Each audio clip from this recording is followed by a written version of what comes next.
34. 피 묻은 입술. 희미한 전등불이 어스름하게 내리비치는 쓸쓸한 긴 복도를 급한 발자취가 우르르 몰린다. 문을 꼭꼭 닫고 괴괴하던 이 방 저 방에서 풀썩풀썩 문이 열리며 고개만 내밀고 왜 그러나? 무슨 일이야? 하며 수면 부족으로 충혈된 눈들이 번쩍인다. 무슨 사건인 줄을 알자 누구나 흥 하고 놀라는 것도 아니요. 근심하는 기색도 아니나 저마다 살기는 더 뻗치고 얼굴들도 모지러졌다. 방방에 하나씩 차고 앉아서 밤을 도와서 취조를 하는 것이었다.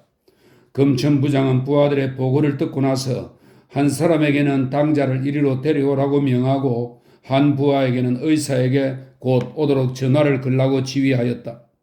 밖에서는 각 취조실마다 문 앞에 순사를 하나씩 배치하여 출입을 금한 뒤에 조금 있더니 검정 외투를 얼굴까지 뒤집어 씌운 송장 같은 것을 5, 6명의 환도 없는 순사가 내 각을 뜨고 허리를 받치고 하여 가만가만히 모셔온다. 이번에는 구두를 벗고 슬리퍼를 신었기 때문에 발자취 소리가 없을 뿐 아니라 누구나 의식이 엄숙한 장례에 참여한 것처럼 말이 없었다. 모든 것의 비밀을 요하기 때문이었다. 금천부장실 앞에 지키고 섰던 순사가 문을 여니까 환한 불빛이 낭하로 쫙 연듯이 퍼져나온다. 내 각을 뜬 송장이 스며들어가듯 불빛 속으로 꼬리를 감추니까 순사는 밖으로 문을 닫아 주었다. 그러자 방문마다 지키던 순사들은 거둥이 지나간 뒤처럼, 이 거둥은 임금의 나들이를 말합니다. 거둥이 지나간 뒤처럼 우우 몰려서 저편으로 가버렸다. 금천 형사의 방안이다. 흙마룻바닥에 떠들여 온 것을 내던지듯이 덜컥 내려놓으니까 이때까지 송장인 줄만 알았던 사람이 외투 자락 속에서 꿈틀하며 응 하는 신음소리가 났다. 금천부장이 앞으로 다가오자 부하가 덮었던 외투를 휙 벗겼다. 얼굴이 아니라 시꺼먼 선지 덩어리다. 코, 입, 뺨 할 것 없이 그대로 늑절한 선지 핏덩이다. 사람의 얼굴이 아니라 마치 검은 밤중에 메주덩이를 송가는 대로 뭉쳐놓은 것 같다. 입이 어디가 붙은지 알 수 없다. 다만 눈만 반짝하고 뜬다. 이게 무슨 못생긴 짓인가? 큰 뜻을 품은 일대의 남아가 비겁하게도 이렇게 죽는단 말인가? 비소망 어평일이지. 이 말은 평소에 바라던 바가 아니다 하는 그런 뜻입니다. 비소망 어평일이지. 장군이 어떻게 이렇게 비루할 줄은 몰랐군. 금천이는 피투성이의 얼굴을 눈살을 찌푸리고 들여다보며 달래는 듯 나무라는 듯 이런 소리를 하였다. 듣는 데 따라서는 비웃는 어조 같기도 하다. 지 사람 무사히 정신에 사는 것이다. 그리고 무사는 죽음을 깨끗이 잘 하여야 하는 것인데 이것이 무슨 추태란 말인가? 이왕 죽으려면 저 피스톨로 비장하고 남자다운 최후를 마친다면 오히려 장쾌하지는 않을까? 하여간 장훈이 자네는 이제 마지막 아닌가? 시운이 분리해서 뜻은 이루지 못하였을지라도 내 먹었던 큰 뜻은 세상에 알려놓고 죽어야 하지 않겠나? 자기의 명예를 위해서도 그렇고 내 뜻을 이을 동지를 얻기 위해서도 그렇지 않은가? 그러니 꼭 세 마디만 들려주게. 저 피스톨이 피어기가 죽어간 것인가? 혹은 피스톨만은 다른 데서 나온 것인가? 또 피스톨을 가지고 무슨 일을 하려 하였던 것인가? 그 다음에는 폭발탄은 장군이 김병화에게 맡겼던 것인지 김군이 장군에게 맡겼던 것인지 그 점만 말을 해주게. 이것은 김병화를 위해서 자네가 변명해 주어야 할 일이 아닌가? 나만 죽어버리면 그만이라고 무책임하게 그대로 내버려 두면 뒤에 살아남은 사람이 고생 아닌가? 금천이 보기에도 당장 숨을 모는 것 같지는 않으나 심약해진 이 판에 무슨 말이든지 시키자는 것이다. 그러나 대답하기 싫어서 숨겨가졌던 약을 먹고 혀를 깨물어버린 사람이 지금 와서 대답할 리가 있을 리 없다. 장훈이 입에서는 사흘낮 사흘 밤을 두고 다만 모른다는 말 한마디 외에 다른 말이라고는 나온 것이 없다. 이런 쇠귀신 같은 놈은 경찰부 설치 이래 처음 본다고 혀를 내두르는 터이다. 그러느라고 약을 안 먹었다 하여도 장훈이는 앞길이 얼마 안 남았을 만치 되었다. 자루 속에 뼈다귀를 넣은 것 같은 것이 장훈이의 몸이었다. 장훈이는 눈을 떴다 감았다 하며 홍곤한 듯이 금천 형사의 말을 듣다가 육혈포 폭발탄이라는 말을 듣자 정신이 반짝 든 듯이 무수 눈을 똑바로 뜨고 한참 노려보다가 입을 쫑긋하며 무엇을 훅 내뿜는다. 금천부장은 고개를 돌리며 나는 듯이 일어났으나 얼굴과 가슴에 유산탄을 받은 듯이 빗방울 천지다. 옆에 서던 부하가 눈자위를 곤두세우며 이놈아 소리를 치고 발길로 허구리를 지르나 장훈이는 눈도 안 떠보고 가만히 누워있다. 더운 물을 떠들여온다. 양복을 벗어서 빤다. 금천이는 와이셔츠를 벗어놓고 속 셔츠 바람으로 세수를 한다 하며 한창 법석통에 의사가 달려들었다. 얼른 좀 도와주시고 어떻게 해서든지 살려놓아야 하겠는데 금천이는 수건질을 하며 의사를 동독시킨다. 숨만 걸린 자식을 애추러워하는 자부와 같다.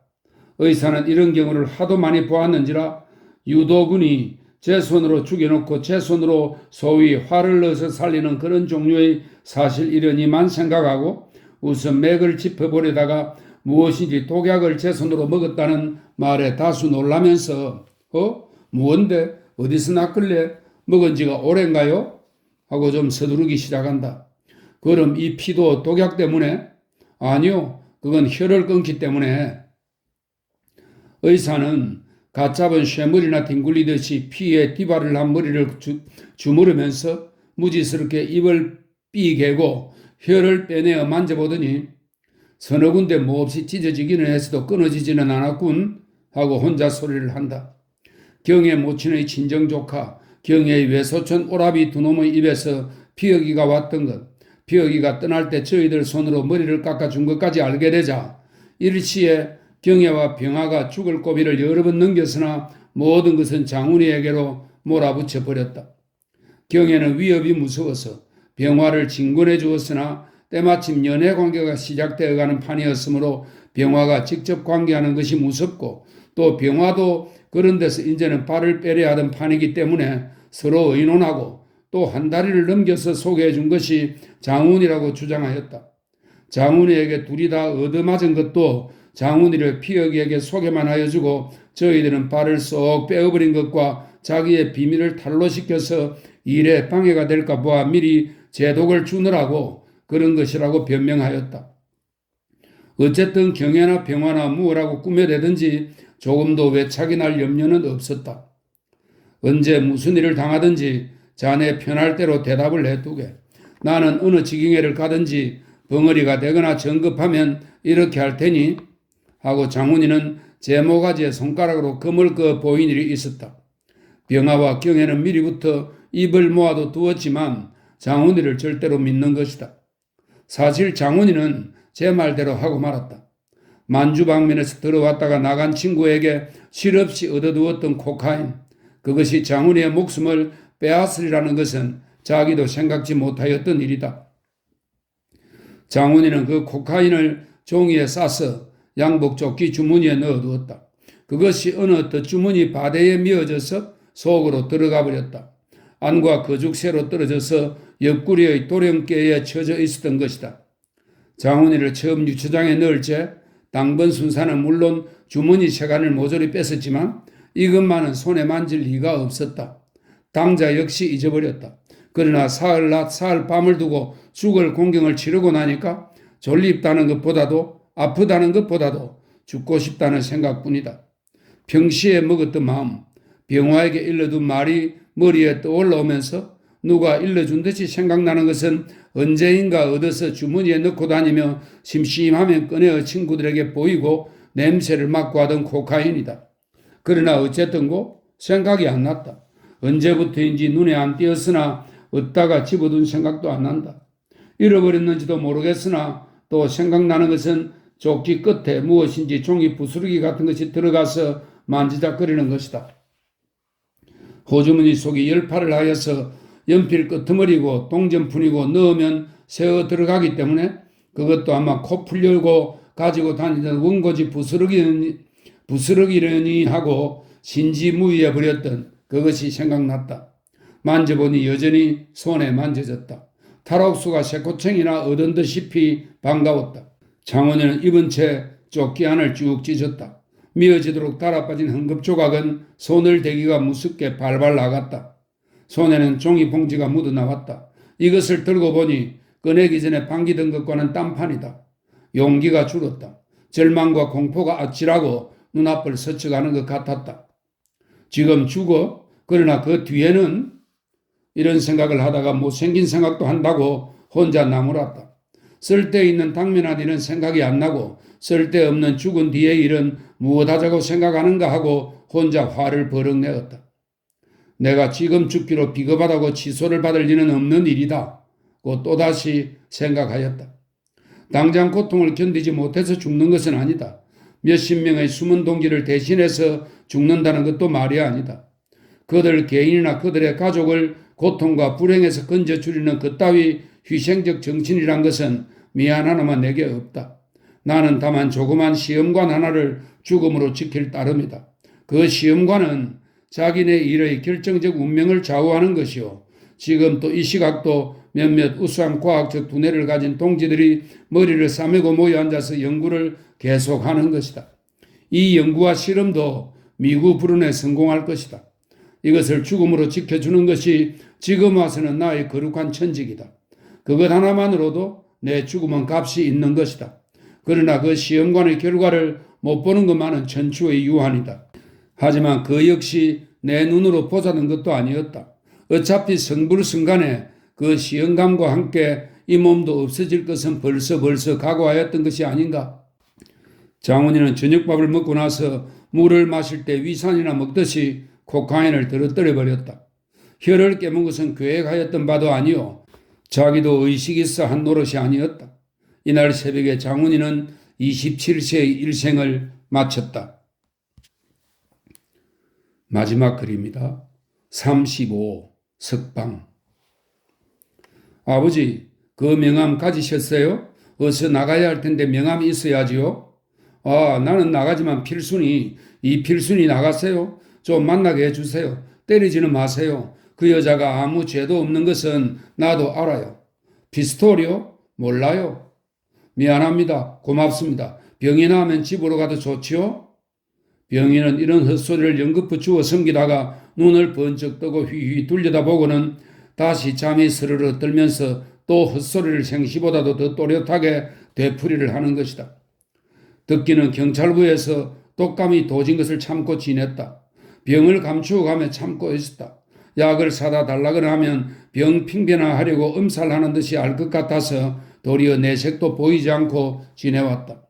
실상은 그보다도 태산 같은 걱정이 많아서 해가에 신열이 오르락내리락 하는 것쯤이야 생각할 여지가 없었다. 부친의 소식, 금고속, 집안에서 걱정들 할 것, 필순이의 소식, 병화의 고초, 생각하면 몸 아픈 것쯤은 문제가 아니었다. 그러나 집에 잠깐 끌려갔다 온 뒤로 신열이 부쩍 더하여져서 몸을 제대로 가누고 앉았을 수가 없었다. 그래도 훈련은 불판 같은 유치장 속에서 이틀 밤을 새웠다. 그 이튿날 아침에 불려나가다가 유치장 턱에서 쓰러져 버린 것을 그대로 끌려나가서 요행이 고등과장이 부른 것이기 때문에 눈자유와 말 더듬는 것을 보고 서둘러 주어서 의사를 불러다 뵈고 저희끼리 의논을 하고 한 뒤에 말하자면 고등과장이 책임을 지고 의전 병원으로 옮겨다가 가둔 것이다. 물론 집에는 가지 못하게 하는 것이요. 의전 병원에서는 경찰부 사람 하나를 맡아서 치료하는 것이지 보통 개인의 입원이 아니었다.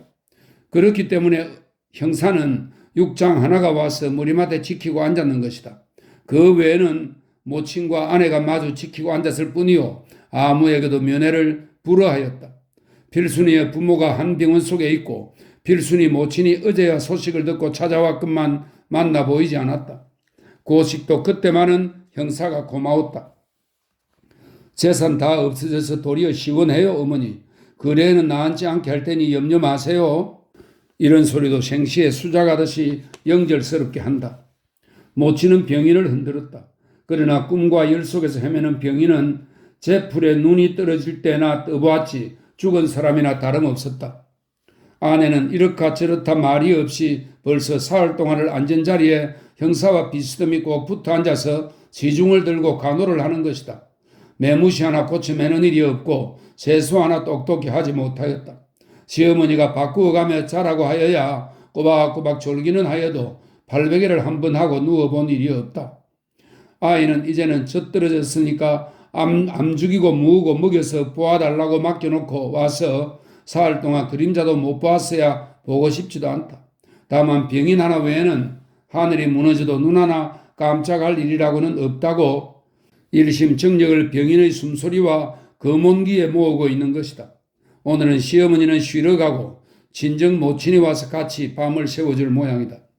그러나 이런 중에도 야속하고 겁이 나는 것은 헛소리 속에 필순이 놀래가 자꾸 나오는 것이다. 어떻게 정이 들었으면 혼돈천지인 이런 중에도 헛소리로 그런 말을 할까? 그야말로 오매불망이다. 생시에 먹은 마음이 지중해 나온다고 뼈에 맺히지 않았으면야 그렇게도 간절한 말이 나올까? 아니 경찰부에서 형사에게 애걸하던 말을 그대로 주워 섬기는 것이 아닌가? 생각할수록 정이 떨어지고 앞일이 캄캄하여지는 것 같았다. 재산 없어지고 시합 보고 구차살이나 시합점이면 외래도 웃고 넘길 일이지만 이혼 문제까지 난다면 이를 어쩌나 하는 공상을 곰곰할 때는 피로한 머릿속에 정신이 획 들며 눈이 반짝 뜨이는 것이었다.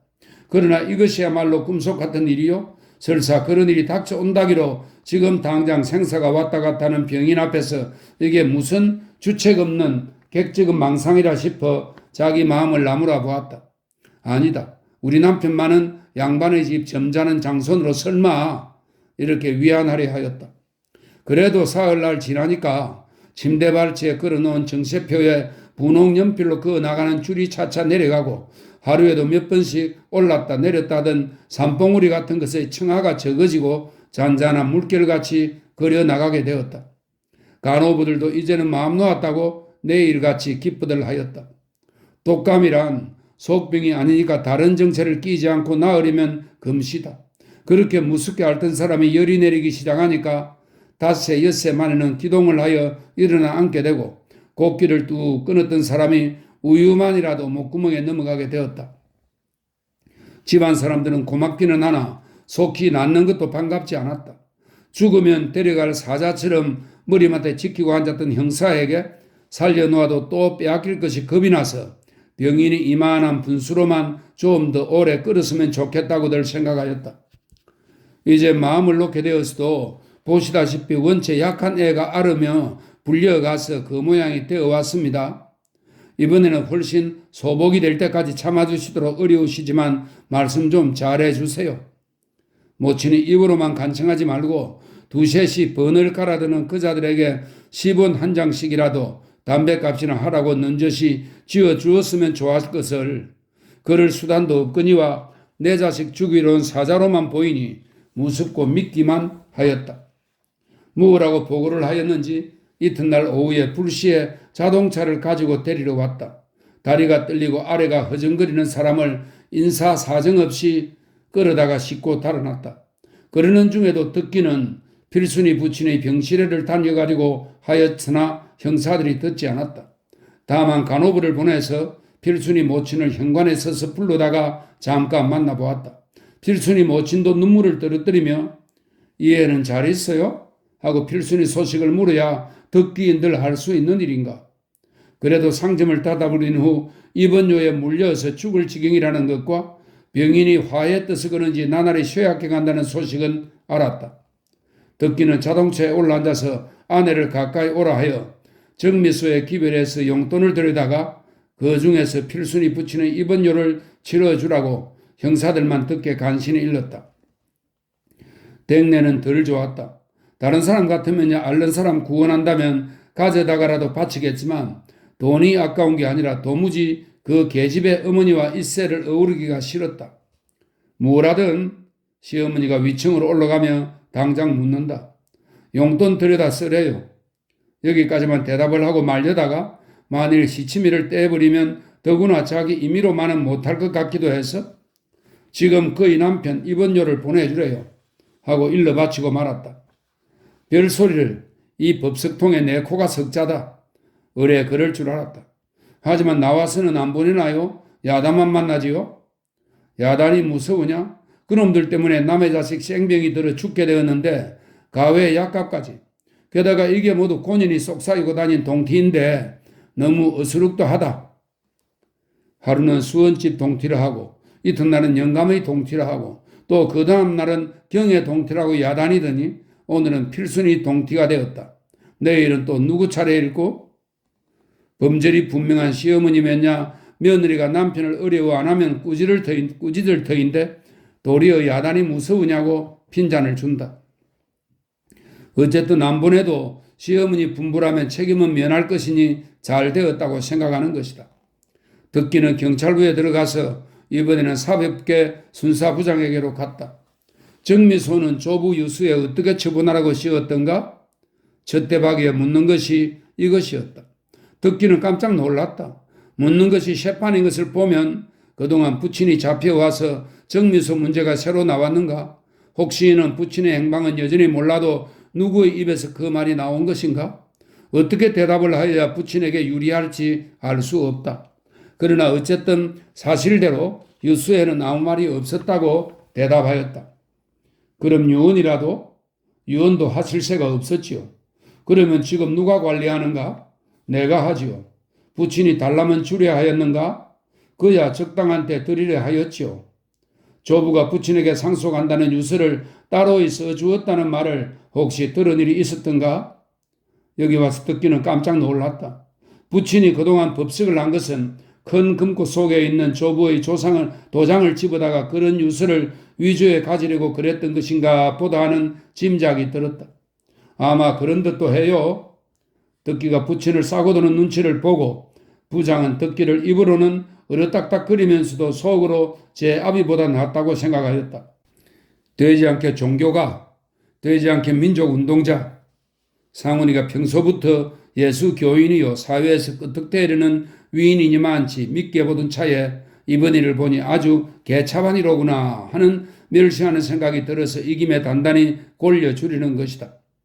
대접하여 주자면 교분이 있는 고등과장이 사건을 맡아가지고 아무쪼록 유리하게 무사 타첩을 못해줄 것은 아니겠지만 고등과장은 발을 빼고 사법계로 넘겨서 절도, 인장도용, 문서위조, 사기횡령 등 대자 가웃이나 되는 이 가웃은 수량을 나타내는 표현에 사용된 단위의 절반 정도 분량의 뜻을 더하는 전미사입니다.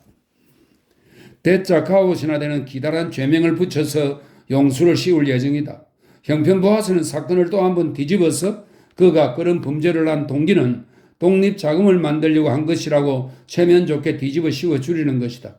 그렇게 되면 다시 고등계로 넘기게 될 것이요. 치안유지법이나 보안법으로 두둑한 철갑옷을 입혀주게 될 것이다.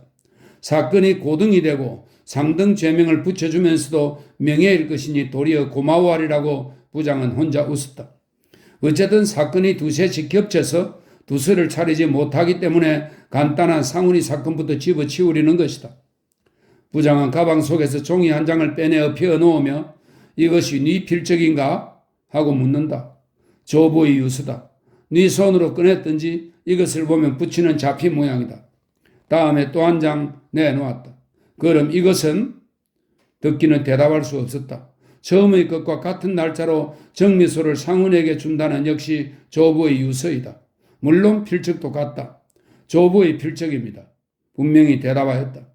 잘못하면 위정죄가 될 것이니 잘 생각해 말을 해. 조부의 도장은 어디 있었나? 금고 속에 넣어두었는데 아버지가 달라셔서 드렸습니다. 언제? 왜 달라든가? 정미소 명의를 고치시느라고 그랬던 것이겠지요? 언제 주었어? 부친이 언제라 하였는지 외착이 날까 보아서 좀 뺑뺑하다. 그러나 수원집에서 태평동 집문서를 내어줄 때 썼으니까 그 다음으로 되어야 하겠다 생각하고 지난달이든가요? 하고 부장의 눈치를 보았다. 부장은 더 추궁하지 않고 옆에 앉았는 부하에게 눈짓을 한다. 부하는 슬쩍 일어나 나갔다. 부친을 부르다가 물음 맞춤을 안 하나? 하는 생각을 하면서 이 자리에서 만나면 어쩌나 하는 겁이 났다. 5분도 못 지나서 문이 펄쩍 열린다. 휙 돌아다보는 덕기는 목덜미에 칼이 들어오는 것 같이 고개를 덜컥 떨어뜨리며 뛰어 일어났다. 그 꼴, 사람의 자식이 되어서는 차마 못 볼 노릇이다. 수갑을 찔러서 포승을 허리에 질끈동이고 흙이 뒤발을 한 모자를 채플린 식으로 씌웠다. 흐트러진 머리카락이 앞으로 옆으로 흐트러진 것도 재풀린 시기다. 그러나 결코 연극이 아니다. 추악하고도 잔인한 현실이다. 자식의 이런 꼴을 부모가 보고 느끼는 것은 그것은 불쌍하고 애처로운 애정이지만 자식이 부모의 이런 꼴을 보고 먼저 앞서는 것은 뼈저린 애정보다도 장상의 위신이 모독되는 점에 대하여 일종의 허무감과 동정이 일어나고 그 다음에는 창피한 생각이 나는 것이다. 그 창피는 자기 개인과 맏 상대자까지를 포함한 일문일족의 시족적 불명예를 느끼는 데서 나오는 것이다. 부장은 잠자코 입가에 조소를 머금으며 상훈이를 훑어보다가 앉기를 기다려서 가방을 열고 문서 뭉치를 꺼내더니 부자의 앞에 내던지며 사실해 보라고 한다. 손의 자유를 잃은 부친은 가만히 고개를 떨어뜨리고 앉았고 덕기가 펼쳐보았다. 금고에 넣어둔 땅문서 집문서가 모조리 끌려 나왔다. 사실내 보나마나 없어진 것이 있기로 지금 와서 어쩌랴만 그래도 세어보았다. 그중 모친의 땅문서 2장이 축이 났다. 부친의 앞에서 없어졌다 하기도 난처하나 영영 잃어버려서는 안 될 것이요 이왕지사 이렇게 된 다음에는 하는 수 없다 하고 이실직고를 하였다. 부장은 문서받은 표를 덕기에게 쓰고 나서 상훈에게 향하여 도장을 언제 받았느냐고 물었다. 아버지께서 돌아가실 때 받았습니다. 뉘게서 금고 속에 있는 것을 부친이 이해를 시키셔서 하고 덕기를 가리켰다. 저 덕기, 부장은 웃으면서 지난달에 금고 속에 있는 도장을 꺼내서 부친에게 주었다 하였지? 상훈이는 부장이 자기에게부터 물어준 것을 다행히 생각하였다. 아들놈이 아무리 분하더라도 아비를 징역시키려고 들지는 않을 것이니 자기의 대답이 여간 엉터리 없는 수작일지라도 덕기가 이 자리에서 모두 거짓말이라고 적발은 아니할 것이니 일은 도리어 피었다고 기뻐하였던 것이다. 그러나 지난달에 도장을 주었다고 대답을 벌써 해둔 모양이니 상훈이 얼굴은 똥친 막대기가 된 지도 옛날이지만 이제는 꼼짝할 수 없이 다 늙게 용수를 쓰는구나 하니 눈앞이 팽팽 돌린다. 부장은 부자가 얼굴이 벌게서 얼이 빠져 앉았는 것을 한참 바라보다가 끌끌 웃는다. 원체 이 사람은 짓궂이 이 늙은 신사를 욕을 보이고 놀림감을 만들려고 도망갈 죄인도 아니건만 다시 착고를 채워서 덕기 앞에 이꼴로 끌어낸 것이다. 상훈이는 대구에서 아침 7시 차에 첩과 함께 도착한 것을 아침결에 대강 취조만 하고 이때까지 두 끼니 밥만 먹여서 다른 방에 앉혀 두었다가 덕기를 불러다 놓은 뒤에 지금 2번째 불러들여서 다시 취조를 시작하는 것이다. 부장은 또다시 부하들을 첩을 불러들이라고 명하였다. 의경이가 소리부터 휘뚝휘뚝하는 구두 소리를 내며 들어온다. 상훈이는 착간에서는 멀리 떨어져 앉히기 때문에 말은 못하였어도 마주 보고는 왔지만 여기 들어와서는 각방에 두었기 때문에 온종일 그리웠는지 휘죽 둘러다 본다. 눈으로 아는 체를 한다. 형사는 덕기를 사이에 두고 상훈이와 격리시켜서 의경이를 앉혔으나 덕기는 그들도 보지도 않았다. 이 속에 얼마 들었어? 부장은 앞에 놓였던 조그만 트렁크를 밀치며 묻는다. 덕기는 아까부터 그 가방도 부친의 것인가 하였지만 알고 보니 그 속에는 돈이 든 모양이다.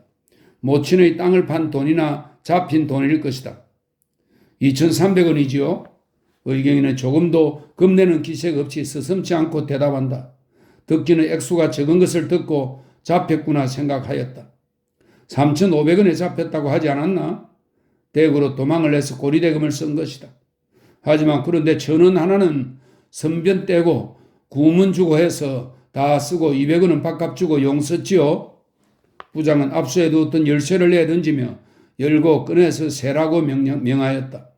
의경이는 깡총 일어나서 가방을 열고 화장품 갑이며 잣단 여행 재고를 수석수석 하더니 신문지 봉지를 꺼내서 100원짜리 20장과 10원짜리 30장을 척척 세워서 한가운데 놓고 다시 앉는다. 이것은 아직 여기 맡아둘 것이로되 보관하는 수속도 귀찮고 해서 우선 문서와 함께 내주는 것이니 영수증이나 쓰게.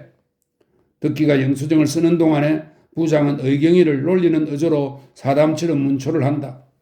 봄마누라의 땅을 잡혀서 큰돈을 쥐어주니까 한층 더 정이 들고 영감이 귀여웠겠지? 하하, 좋지 않을 것도 없겠지요만 잠깐 맡은 것이지 어디 나들어 쓰라는 것이던가요? 조금도 걱정하는 빛이 없이 생글생글 웃어가며 대거리를 한다. 너가 졸라서 이런 짓을 시킨 거지? 조르긴 큰 마누라가 땅을 가졌는지 하늘 조각을 베어 가졌는지 누가 알기나 했나요? 영문도 모르고 놀러 가다니까 끌려 나섰지요. 그는 왜 하고 많은 문서 중에 큰 마누라 목부터 없애게 하였니? 나 먹긴 싫고 남 주긴 아깝다는 셈으로 큰 마누라 명의로 있는 것이 작으니까 차지하긴 싫고 그대로 두기는 배가 아프고 하니까 그것부터 없앱시다 하고 옆에서 한마디 충동이었지? 모르죠. 큰 것은 잡을 사람도 살작자도 안 났으니까 그동안 부비 쓴다고 작은 것을 골라서 잡혔다니까 그런가 보다 하였죠.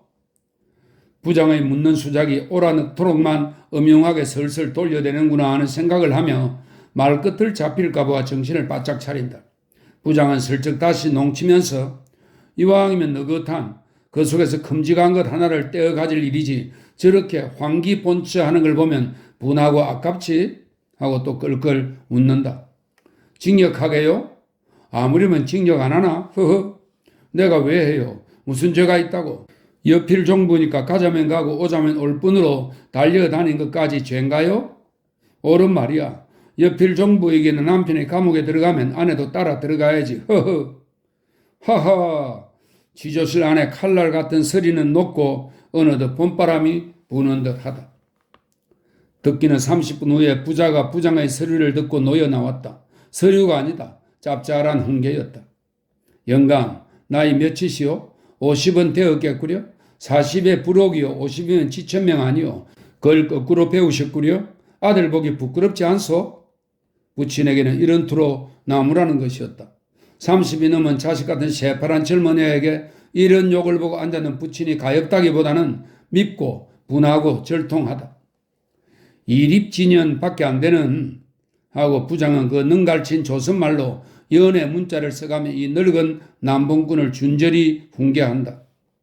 나 같은 젊은 놈이 남봉을 피운다면 욕은 하면서도 그래도 마음 잡을 날이 있거니 하고 용서도 하겠지만 이거야 늦게 배운 도둑놈이 날 새는 줄 모른다고 어디 영감생전에 마음 잡을 날이 있겠소?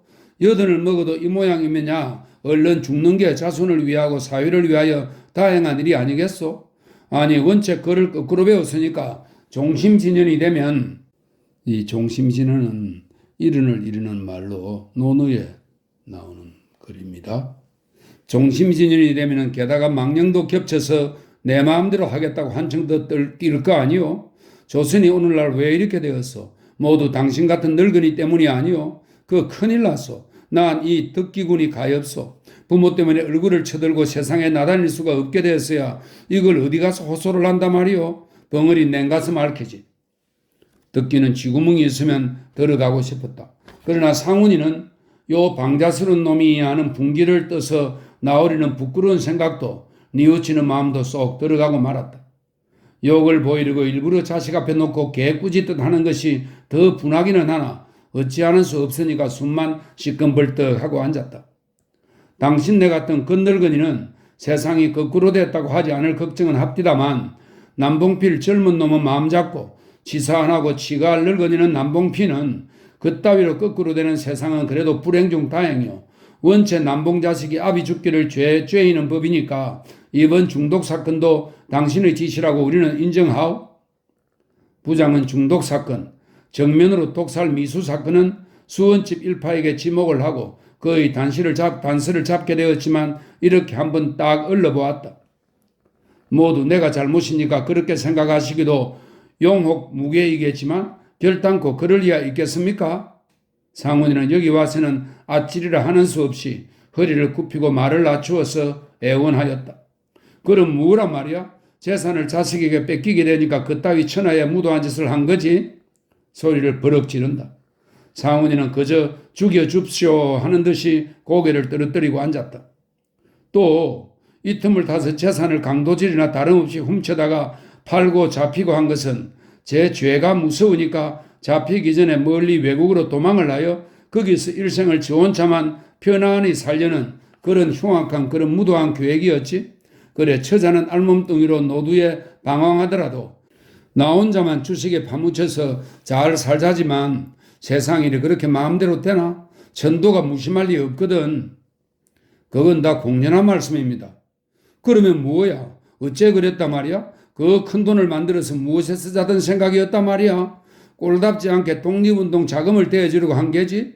계집에 눈이 뒤집히고 술에 미쳤어도 명예심은 남아서 대통령이라도 하라면 하고 싶지? 예전 동지들에게서 위협 편지가 몇 장이나 왔어? 해외에 있는 사람도 못 모르고 상속했으니 이제는 돈 좀 쓰라고 위협은 하고 도망은 해야겠고 하니까 반은 동지들의 환심도 사고 명예도 얻기 위해서 그런 데 쓸 작정을 하고 반은 생활비로 준비해가지고 가려던 것이지?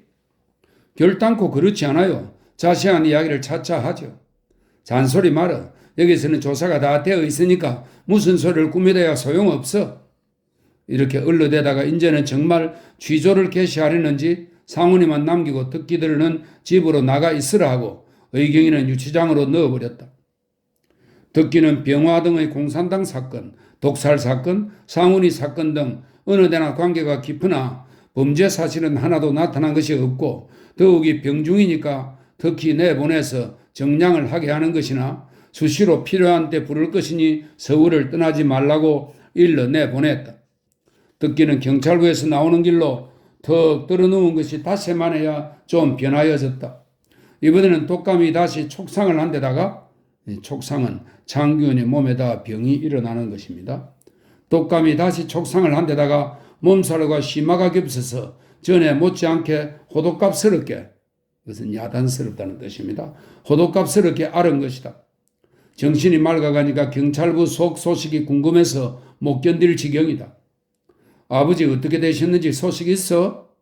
그래도 부친 소식부터 먼저 물었다. 모르겠어요. 원삼이 내외는 나왔죠. 원삼이가 나왔어? 언제? 반김에 놀라며 한다. 그저께요. 아, 그럼 왜 내게는 안 알렸어? 알리고 말고 원삼이도 알아누웠대지만 당신은 무슨 정신 계셨나요? 내가 그렇게도 몹시 알았는가 하는 생각을 하였지만 원삼이가 나오는 길로 알아누웠다니 대우 혼이 난게로구나 싶었다. 그런데 병원에는 보내주었소? 아내는 못 들었는지 잠자코 있다가 또 한 번 채치니까 가만히 아니요 한다. 그 왜 이때껏 안 보냈단 말이오? 진작 그렇단 말이나 하지. 역정을 내었다. 하기는 자기도 열에 떠서 무심했던 것이다. 아내가 잠자코 있으려니까 마루에서 오락가락하며 무얼 하던 모친이 들어오며 대신 말을 가로막는다. 그건 내가 보내지 말라 하였다. 여기서도 이 법석통에 무슨 돈이 있다고 보내겠니? 아까 제 딸이 나왔다니까 이제는 서방지를 하든 남방지를 하든 해서 약간 못 갔겠니? 아들은 잠자코 말았다. 딸이 나왔대요? 하거나 필순이가 나왔어요? 하고 놀라고 반가워할 일이로되 서방지리니 무언이 하는 소리에 눈살부터 찌푸려진 것이다. 아내는 자는 아이를 누이고 나가버렸다. 모친도 아들이 못마땅한 듯이 외면을 하고 입을 닫혀버리는 데야 더 말을 꺼낼 수 없어서 뒤따라 나왔다. 어느 때든지 모친의 잔소리를 막는 방법을 새로 하나 발견하였다는 생각을 하며 덕기는 일어나서 책상에 만년필과 편지지를 집어다가 엎드려서 편지를 쓰고 지갑에서 돈을 꺼내 넣어서 봉에 놓았다. 봉만이가 약국에서 오니까 불러들여서 편지를 주며 누가 묻든지 모른다 하고 빙 갔다 오느라 하고 일러 내보냈다. 오라고는 하였지만 저번 일이 있는지라 올 리는 없을 것 같고 자기는 그렇게 속히 기동할 수 있을 것 같지 않은데 어떻게 하면 곧 만나볼까 궁리를 하고 누웠으려니까 봉만이가 답장을 가지고 왔다. 병환이 어서 쾌차하셔야지. 그래서 어떡합니까? 가볍지 못하는 것 용서해 주옵소서. 마음이 없는 게 아니라 사정이 그렇습니다. 저희들이 무슨 제 집 사정을 보아주어서 내보냈겠습니까마는 아버지께서 위중해 가시니까 어머님이 날마다 경찰부로 울고 다니시기 때문에 속히 내보내준 셈이외다. 어차피 가두어두어야 소용이 없으니까 그렇겠지요마는. 그러나 남아 계신 분들이 더 애가 쓰입니다. 장원 씨는 그 속에서 돌아가셨다지요? 김 선생님이 큰일이 외다. 아버님은 오래 못 사실 것입니다. 저는 도무지 어떤 정세인지 종을 잡을 수는 없습니다마는 또 왜 돈을 보내주셨습니까? 일전에 어머니께로 선생님 부인께서 보내주셔서 입원비는 치렀다는데요. 도로 보내드리려 하였으나 이따 어떠실지 내일 어떠실지 모르고 만일 일을 당하면 나달이면 빈손으로는 안 되겠기에 염치 없이 받아두었습니다. 하룻밤이 쾌차하셔서 만나 뵈기만 복축합니다. 아니가 배없는다고 꾸지란 맛이 없어서. 이 필순 상서. 필순이가 안 오는 것은 역시 일전에 모욕을 당한 것이 분해서 그렇겠지만 그렇기로 이런 때에 묵은 감정을 그대로 품고 있는 것은 섭섭하였다. 그는 하여간 필순이 부친이 그렇게 위중한가 하고 놀랐다. 또 돈을 보내주고도 자기에게 속이는 아내의 마음도 알 수가 없었다. 왜 내게 속여? 돈을 보내주었다는데? 편지를 보고 나서 방글레를 치는 아내를 가벼이 나무라면서도 마음에는 좋았다.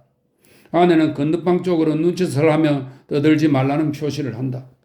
생각을 해보니 그렇지 않아도 몰래 보내주었는데 아까는 시어머니가 마루에서 들을까 봐 속인 것이라 한다. 얼굴이 훌쭉해진 원삼이가 아침결에 동부인을 하고 왔다. 원삼이 쳐도 얼굴이 새고 입술에 핏기가 비쳤다. 부석한 남편과 달라서 앓지는 않았으나 12일이나 갇혔던 동안에 여자의 마음이라 너무나 심노를 한 끝에 남편의 병고안에 더 지친 것이었다. 애썼네. 어쨌든 다행하이. 듣기는 이렇게 위로를 하였다. 좋은 구경, 좋은 경험 하였어 와요. 살아서 지옥 구경했으니 좀 좋은 일입니까? 원삼이는 이런 소리를 하고 웃었다. 저는 여기 두고 원삼이만 병원에 위문을 갔다 온다 하고 나가버렸다. 그러나 오정 전에 간 사람이 저물녘에 되도록 오지 않은 것을 보고 원삼이 저는 병도 낫기 전에 술을 먹나 보다고 애를 썼다. 듣기도 병원 소식이 듣고 싶어서 기다리다가 복만이 들어 병원에 전화를 걸어보라 하니 조금 전에 나갔다 한다. 병원에 이때까지 있었다면 무슨 일이 난개로군하고 있으려니까 뒤미처 원삼이가 왔다. 이때까지 거기 붙들려 있었어 와요. 사람이 귀하고 사내 하나 없이 모녀분만 애를 쓰고 계시니까 어찌나 반가워하시는지 어디 빼치고 돌아설 수가 있어야죠. 또 곧 가봐야 하겠습니다. 그래, 병세는 어떻든가? 벌써 걸렀나 비와요? 오늘 밤을 넘기기가 어려울 것 같아요. 듣기는 놀라운 소리를 하며 좀 가볼까 하는 생각을 하였으나 모친이 꾸지람을 할까 봐 주저하였다. 무슨 일이 있거든 곧 전화라도 걸게. 듣기는 밥을 먹고 다시 가는 원삼이대로 일렀다. 그러나 자정이 되도록 아무 소식이 없었다. 이튿날 새벽 날이 밝은 뒤에 사랑에 쓰는 전화 소리에 잠들을 깨웠다. 복만이가 뛰어들어오더니 서방님 기침하셨어요?